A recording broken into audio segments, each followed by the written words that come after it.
This happened around a decade ago when I was your quintessential angsty weird little teenager. Quite moody and angry at the world. Ironically, I think that is what ultimately saved me, but the guilt doesn't leave me. I've never fully shared this with anyone before. My family lived in one of the nicer neighborhoods of my city, and unfortunately muggings weren't uncommon, though to my knowledge at the time none had resulted in anyone's death. I wasn't really following the neighborhood news or any news really. I could tell my mother was getting increasingly worried over the past few months, but I just didn't care enough to ask why. She kept reminding me to lock all the doors, travel in groups, not talk to strangers, yada yada yada. The same spiel most responsible parents give their kids, only I took insult at being lectured weekly about safety at 16. Our first fight about this happened when I was told I was not allowed to walk home from the train anymore. I was taking some extracurricular lessons at the center of the city and rode the train to the end of the line where we lived, which was in no way remote. Our apartment building was about a 10-minute walk from the station, and I had been doing that distance since I was little. I could literally do it with my eyes closed. I usually walked around with my headphones on and my old and much beloved CD player in my bag, listening to something loud and grungy, feeling completely safe in my little bubble of melodious solitude. Lots of yelling and screaming, lots of "you still treat me like a child, you don't trust me, you're suffocating me" drama. You get the idea. Eventually we came to a compromise. As long as there was still light out, I could walk home. Otherwise I'd give her a call and she would come pick me up. I was fine with that, at least for the time being. On that particular night, however, I was really angry. Don't ask me what about, I honestly don't remember the reason. I just remember the wrath. I wanted to scream bloody murder, and the feeling got even more exacerbated when I realized I had to call mommy to come pick me up. Nope, no way I was doing that. Didn't matter that it was raining. I wasn't a baby or made of sugar. I got out of the train, ignored the heavy rain, and marched straight home. On the outside, I must have looked like a normal 16-year-old listening to some music while hurrying home. But on the inside, I was preparing to crush my enemies, see them kneeling before me, and hear the lamentation of their women. The way from the station to my home is pretty well lit, except from one turn. Back then, there were unkempt hedges on both sides of the corner, one in front of the abandoned lot, and no streetlights at all for about 100 feet. I approached the turn completely oblivious of my surroundings, internally planning my revenge against a yet unidentified foe, when someone jumped out beside me from the bushes wielding a large kitchen knife. Most of what follows I remember in a blur. I don't remember what he looked like. It was dark and he was wearing a hood. I remember he smelled strongly of alcohol, but I honestly don't recall him saying anything. He probably didn't have enough time anyway, because when he jumped out of the shadows, I was so startled I dropped my Discman. And that was that. I saw red and completely lost it on the guy. All of the day's frustration poured out of me like a dam breaking, and I unleashed a torrent of swear words at him, most of which I made up on the spot. I completely ignored the knife, shoved him back hard, and kept screaming, over and over, and bent over to pick up my shattered CD player. I don't know what he did, and to this day I don't know why he didn't attack me when I was crouched down, but when I gathered all the pieces when I stood up, he was nowhere to be seen. Holding the pieces of my broken CD player and CD, I continued to march home, muttering a variation of, "Great, just great, that's just perfect. What else is going to happen today to make this day even shittier?" And occasionally turning around to yell another, "Fuck you, man," at the general direction of the guy. When I got home, I got straight into a fight with a furious mother for not calling her, and made sure not to mention what happened out of fear that it would give credence to her side. The gravity of it all hit me in the shower after the adrenaline had subsided, and yet I think I still cried more for my broken CD player than for realizing the danger I had put myself through, and what I had just survived. It all came crashing down on me 2 days later, when one of my neighbors was found stabbed in the lot behind the hedge where I was attacked. I didn't know her that well. We went to Sunday school together, but my family and hers were neighbors for years. I overheard my mother talking on the phone about the serial killer that was making his rounds around the most affluent parts of the city, and how this was the latest in a series of muggings and stabbings in the area.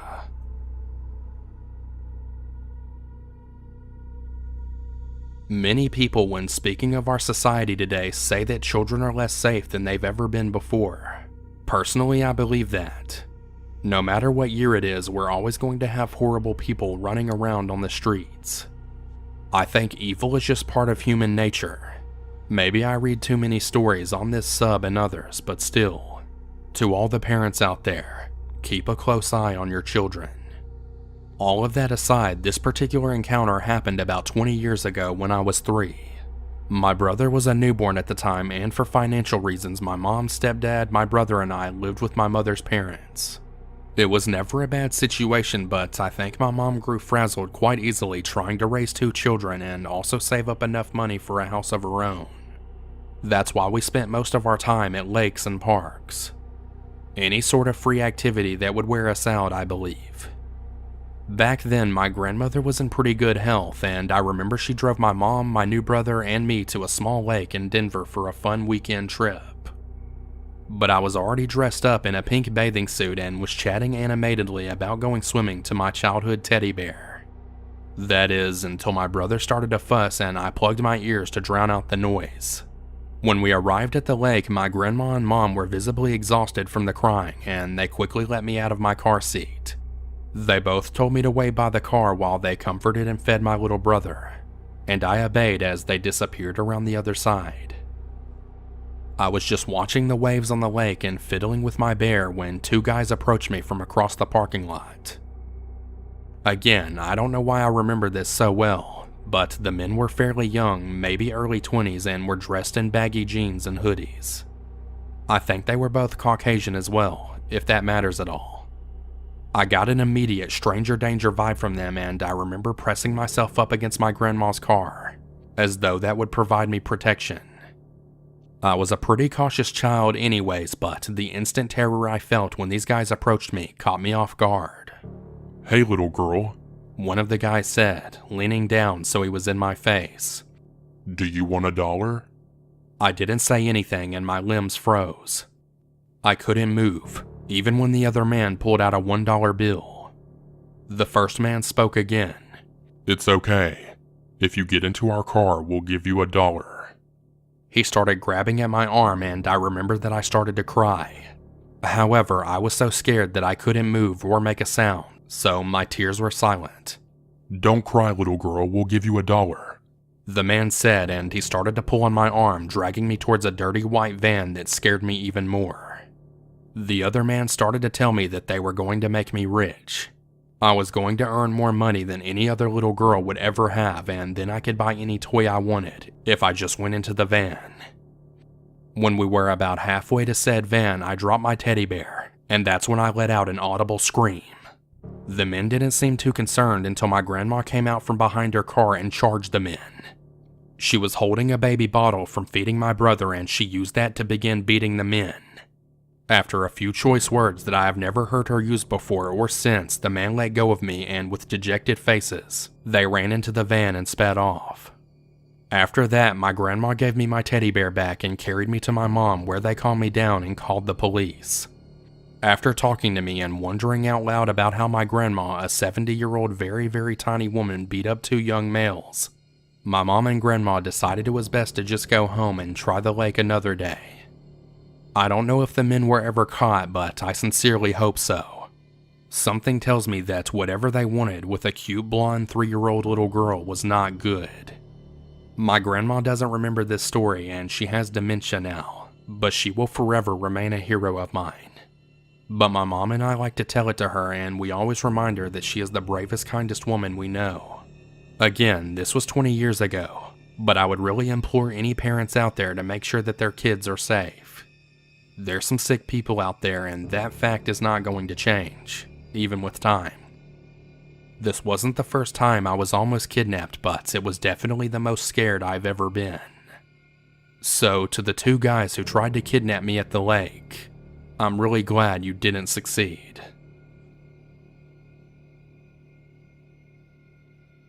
I'm a 21-year-old guy, and this happened to me back when I was in high school about 5 years ago. It was my senior year and classes were dwindling down and teachers were finding less to talk about as we were so excited to get out of there. This one teacher I had was super quirky. Kind of weird but cool to me as he always had interesting experiences to share. He and one of my group of friends in the class became acquainted among the other students who wouldn't listen to him when he attempted to speak about his past shenanigans. One day he brought up this oasis, as he called it. A place in the woods that he would visit when he was young. It was a clearing deep within the trees, complete with dunes and a small beach, not too far from where we were going to school. We of course didn't believe him, so he showed us on Google Maps. Our naive selves thought that after school we could attempt to reach this place, entering from a backyard closest to the clearing. We should have known that 40-something years later the layout of the place would have changed. Come the end of the day, I gather up 3 of my closest friends. We all agree on the plan of using Google Maps as our GPS. After convincing one of our moms to drop us off with the lie of hanging at a friend's place, we made our way to the edge of the forest. God, I wish I would have called it quits then. We started out alright, I guess, making our way closer by climbing through hordes of bushes and weeds. It was probably the most rundown, gross, dumped-on parts of the forest with broken car parts and trash everywhere. Eventually, as we get closer to the supposed clearing, we hear a dog viciously barking in the distance. My alarms went off. What was the dog doing in the middle of the damn woods? It was fairly residential, so no hunting, but also no trails or any reason to be out there. My friends were a mix of angry at me for suggesting this and extremely anxious about how we were going to get through it. At this point, we just wanted to make it to the sandy beach part of the woods, which seemed so close judging by our distance on the maps. The closer we got, the louder the barking became. At this point, we weren't saying much to each other as I led. We were literally up Schitt's Creek with nowhere to go.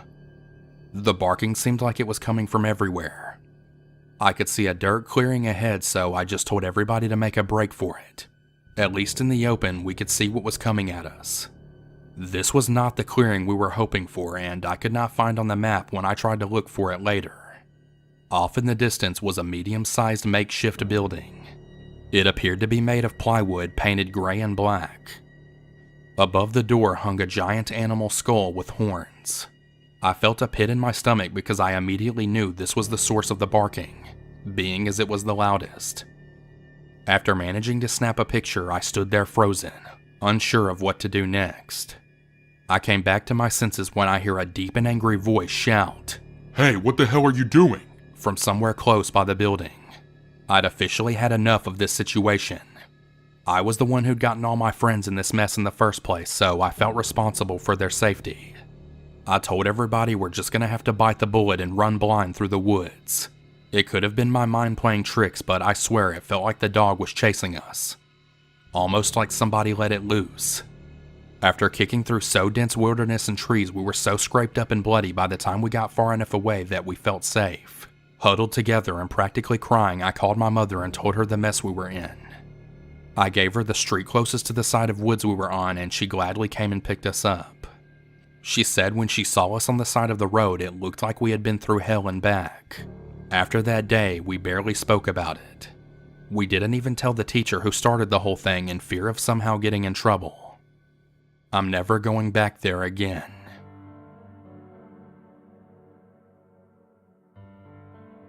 I used to work at one of those 24/7 Walmart supercenters. I was right out of high school and worked as a cashier for 2 terrible years, where I was subjected to all kinds of abuse from customers and coworkers alike. I mean, I was screamed at, slammed into a register face first, groped, and even farted on once because this old lady was mad that oranges were priced each and not by the pound. I'm not kidding. However, the time that sticks out in my head the most is the time a customer tried to follow me home. I had just started my shift, and the second I got on the register, I had a line of about 10 people long. For some reason, the Walmart I worked at never had enough registers open, so people were usually really mad and impatient by the time they got to me. I get right to work and keep a smile plastered to my face while making the minimal mandatory small talk. Most customers were polite but not very interested in talking, so it's easy to fall into a bit of cashier robot mode, I get to this guy who had only 2 items, yogurt and band-aids. I ring it all up in record time and neatly bag it up, but the customer doesn't seem to be paying any attention. He wouldn't look at me or answer my greeting. His eyes just stared right down at the conveyor belt. Maybe he was a bit zoned out, I don't know. The conveyor belt didn't look too dirty. I hadn't had a chance to wash it yet because the second I walked over to the register, people lined up. I tell the man his total, which was something like $4.36, and he starts fishing in his pockets for the exact change without looking up. Inwardly I groan but keep my customer service smile fixed into place while I wait. He's wearing one of those muddy brown denim jackets with lots of pockets, and as he rifles through I keep catching whiffs of stale BO and cigarettes. His hands were pretty dirty too and all dried out from the cold weather. He dumps out an assortment of change on the counter, still not looking at me, and I begin to count it up. Everything is uncomfortably quiet. I can feel the eyes of every customer waiting in line boring into me. All except the guy who was then digging in his pants pockets too. He was about 30 cents short. I let him know once I was sure he wasn't going to find any more coins. It was then that he finally looks at me, making this scrunched up face. His eyes were very dark brown, almost black, and they pierced right into me accusingly, as if he thought I was lying or something. While he was watching, I counted everything again. It's only 30 cents, can't you just give me your employee discount? No, that's against the rules, I answered apologetically. Want to put something back? I wasn't about to get fired for giving someone my discount, which was only 10% if you're wondering. He wasn't the first person to ask for it, but most people pretend they're joking. He wasn't joking. No, I want them, he said, glaring at me. I was beginning to wish he'd start staring at the conveyor belt again instead of at me. He was making me pretty uncomfortable.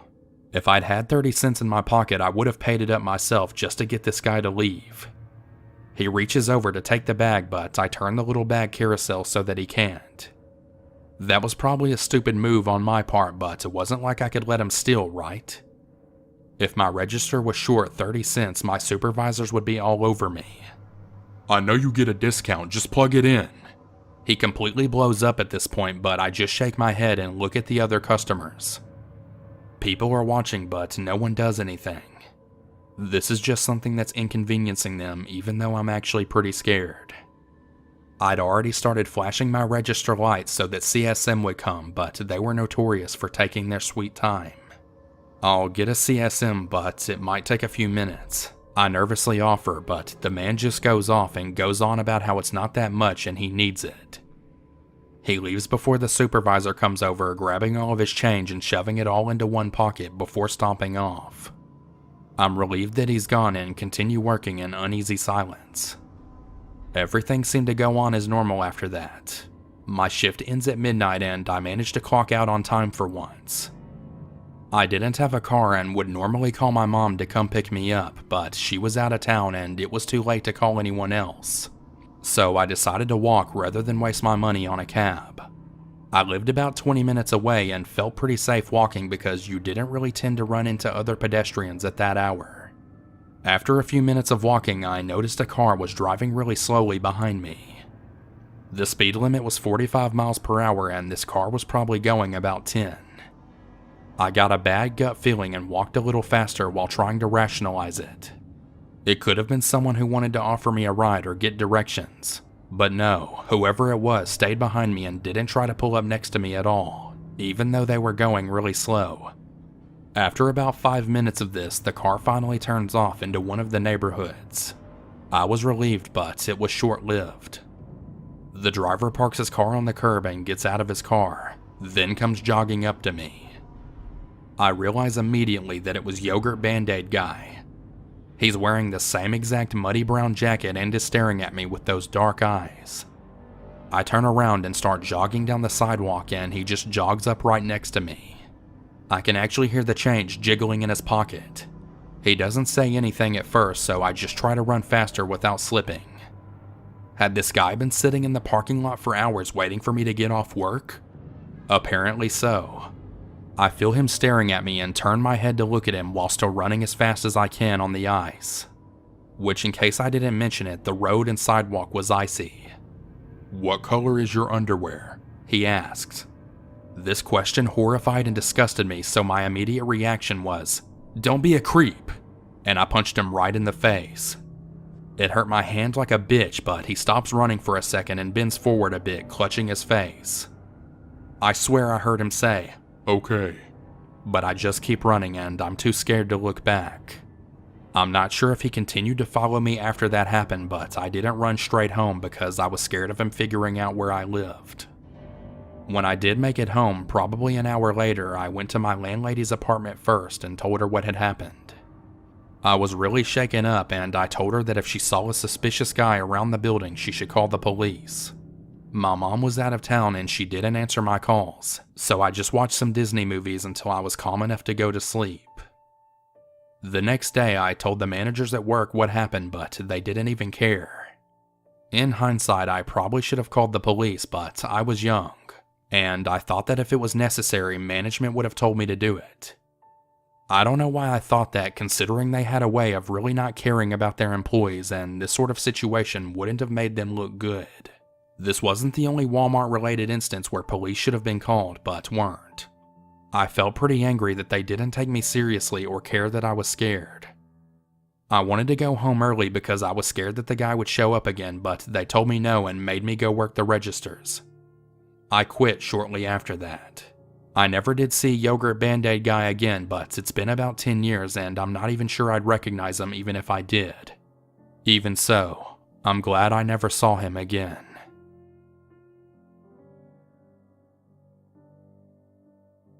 I'll give a little background about myself for my story. I'm a young gay male living in a medium-sized city. The dating scene is rather limited and most gay people use apps or websites for meeting others for encounters or dates.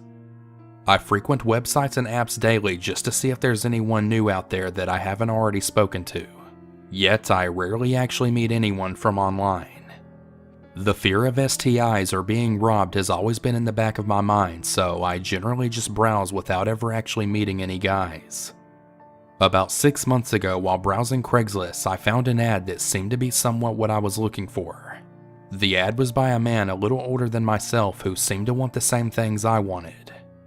He wanted to meet up with a guy my age and get to know one another over drinks, maybe a little cuddle session, whatever else may follow, and not just a quickie kind of thing.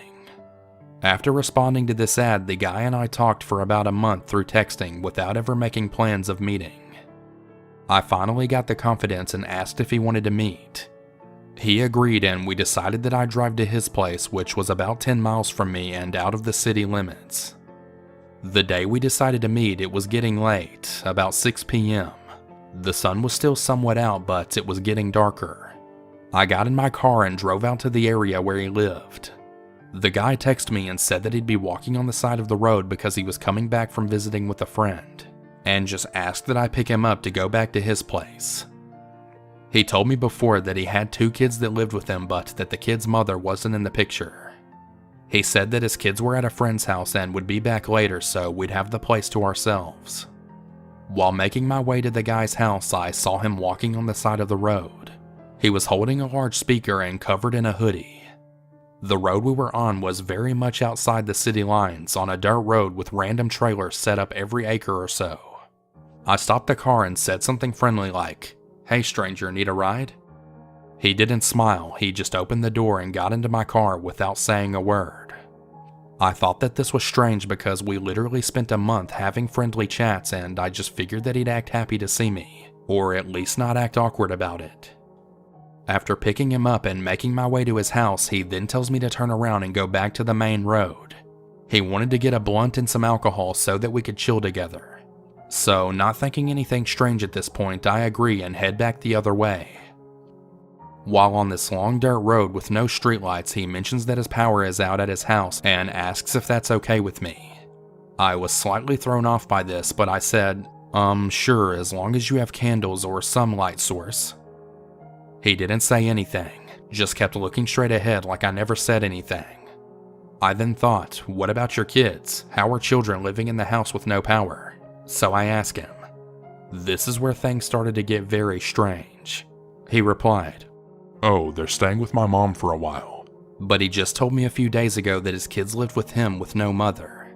Questions ran through my mind, but I didn't feel like I was in trouble quite yet. We arrived at the store and he got out with his face and head covered like he was hiding from somebody. This seemed strange. Then he got back in the car after making his purchase. While traveling back to his place, which was about a 15-minute drive, he then told me, "I had to sling crack to get money for this so we could hang out tonight." I was very surprised and shocked when he randomly told me this. The situation was getting sketchy, so I asked if he had condoms just in case we did decide to need them. He said no, so I dropped him off at another store nearby before starting our journey down the long dirt road. After inconsistent and strange behaviors coming from the guy, I was just really wanting to get out of the situation as fast as I could at this point. I dropped him off at a local grocery store to pick up condoms, thinking this could be my out. I could just drive away and block his number and be done with this whole situation.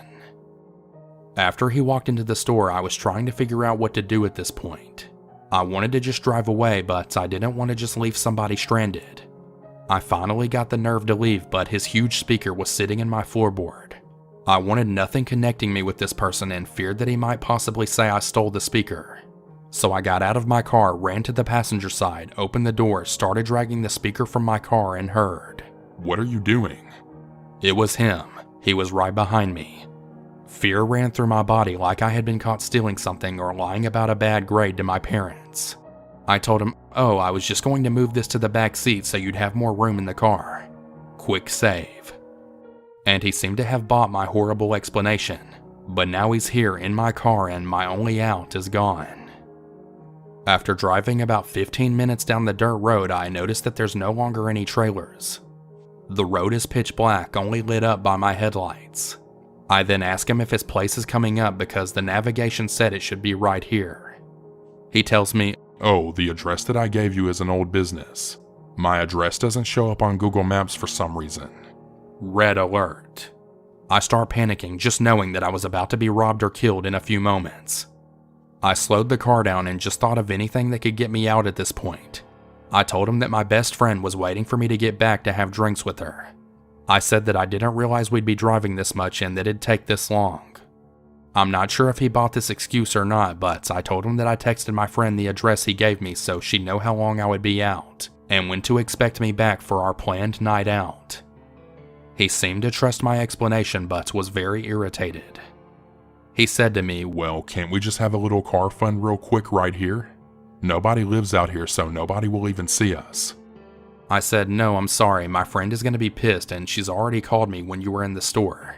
I told her that I'd only be gone for about 30 minutes and be back in time for drinks.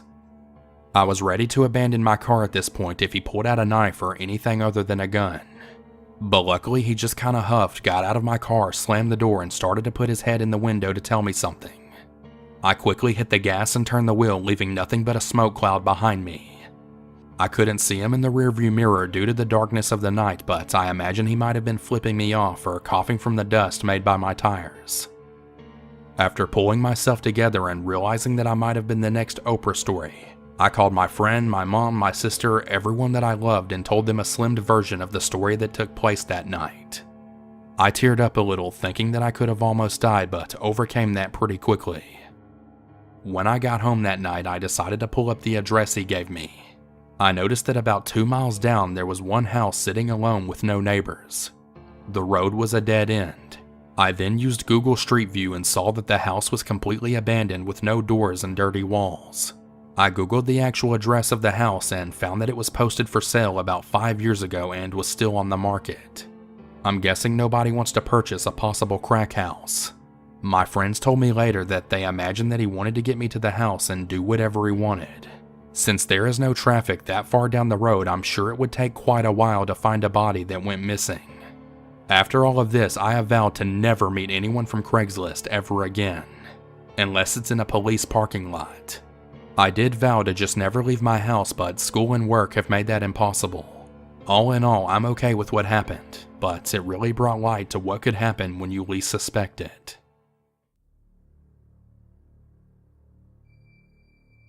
Three years ago, my girlfriend and I decided to hike up near her parents' place in Oregon when we went to visit them for a week. We decided to bring camping gear with us and stay the night. I had only been camping once before and it was in Boy Scouts, so it had been a long time. My girlfriend grew up camping and knows her way around that area very well. So myself, her, and her parents' dog Bear, a huge Newfoundland/lab mix, head up the trail. We saw a few people out, mostly day hikers. People love Bear and stop to pet him. So a little after 6, we make camp, set our tent up, and pull out our grub. We had decided to buy big sub sandwiches stuffed for s'mores, chips, and a few tall boys of beer. I fired up a joint and she pulled out her guitar after we finished eating. It was a great relaxing night and we started winding down, getting ready to head to bed. She was in the tent getting dressed for bed while I finished the joint and made sure the fire was out. Suddenly Bear growls this low menacing growl I've never heard from him before. I pet him and look around and figure it's an animal or something. We get to sleep and around 1 I wake up to my girlfriend shaking me. She looks terrified. I hear Bear growling beside us and she holds her finger up, talking low.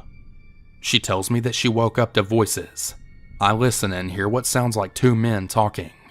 Then we hear something absolutely terrifying. One of them says to his friend, "I'll take the girl, you get rid of the guy." I knew we were screwed. We had no weapons of any sort.